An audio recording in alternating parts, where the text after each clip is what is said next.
राधे राधे। जय श्री कृष्णा। मोक्षदा एकादशी व्रत कथा 2024 में 11 दिसंबर को ये मनाई जानी है एकादशी।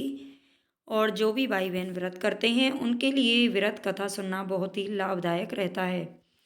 पौराणिक कथा के अनुसार एक बार चंपा नगरी में एक प्रतापी राजा रहते थे जिनका नाम बैखानस था। वह राजा सभी वेदों के ज्ञानी थे। उनके प्रताप और अच्छे स्वभाव के कारण उनकी जनता हमेशा उनसे खुश रहती थी। एक दिन राजा ने सपने में देखा कि उनके पिता नरक में बहुत सी यातनाएं झेल रहे हैं। सुबह उठकर राजा ने अपने इस सपने के बारे में अपनी पत्नी को बताया और कहा कि मैं यहाँ सुख से हूँ और मेरे पिता को इतना कष्ट झेलना पड़ रहा है। इस पर राजा की पत्नी ने उन्हें आश्रम में जाने की सलाह दी। राजा जब आश्रम में पहुँचे तो उन्होंने वहाँ तपस्वियों को देखा। राजा ने वहाँ मौजूद ऋषियों को ये बात बताई। राजा ने कहा कि मेरे पिता ने मुझसे कहा है कि हे पुत्र, मैं नरक में पड़ा हूँ, यहाँ से तुम मुझे मुक्त कराओ। जब से मैंने ये वचन पिता के मुख से सुने हैं तब से मैं बहुत बेचैन हूँ। मैं बहुत ही अशांत महसूस कर रहा हूँ।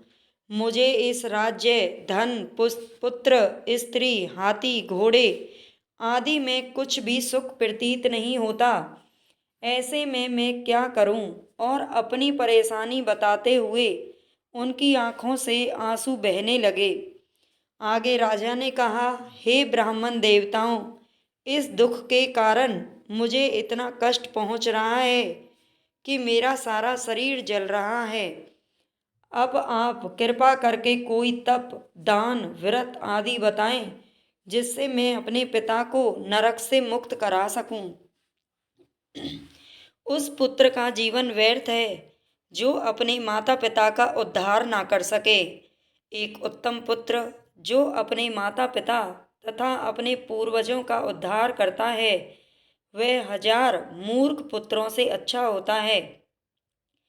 तब ब्राह्मणों ने राजा से कहा कि हे राजन, यहाँ पास में ही भूत, भविष्य, वर्तमान के ज्ञाता पर्वत ऋषि का आश्रम है।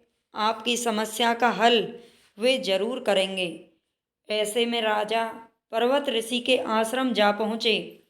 राजा ने आश्रम में देखा कि अनेक शांत चित्त योगी और मुनि तपस्या कर रहे थे।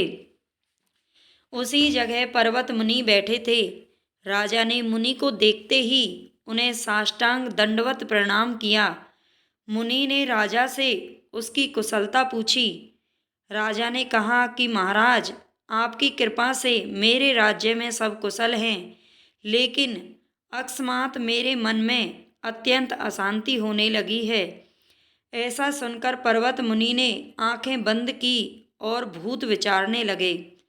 इसके बाद पर्वत मुनि ने सारा सच जान लिया और राजा से कहा कि तुम एक पुण्यात्मा हो जो अपने पिता के लिए इतने परेशान हो, लेकिन इसकी बिल्कुल भी ज़रूरत नहीं है क्योंकि तुम्हारे पिता अपने कर्मों का फल भोग रहे हैं। तुम्हारे पिता ने तुम्हारी माता को बहुत सी यातनाएं दी हैं, इसी के कारण उन्हें नरक भोगना पड़ रहा है। राजा ने मुनि से इस परेशानी का हल पूछा तो मुनि ने कहा कि तुम्हें मोक्षदा एकादशी व्रत का पालन करना चाहिए और इसे अपने पिता को समर्पित करना चाहिए। इससे उनके सभी कष्ट दूर हो जाएंगे। राजा ने इसी विधि का पालन किया और उनके पिता सभी बुरे कर्मों से मुक्त हो गए। स्वर्ग में जाते हुए पिता ने अपने पुत्र से कहा कि हे पुत्र, तेरा कल्याण हो। इस प्रकार इस व्रत को पूरे विधि विधान से करने से हमारे पितरों को मोक्ष की प्राप्ति होती है और हमें उनका आशीर्वाद मिलता है। मृत्यु पर्यंत सुख भोग कर स्वर्ग की प्राप्ति होती है। ओम नमो नारायण। भगवान विष्णु हम सभी की मनोकामनाएं पूर्ण करें।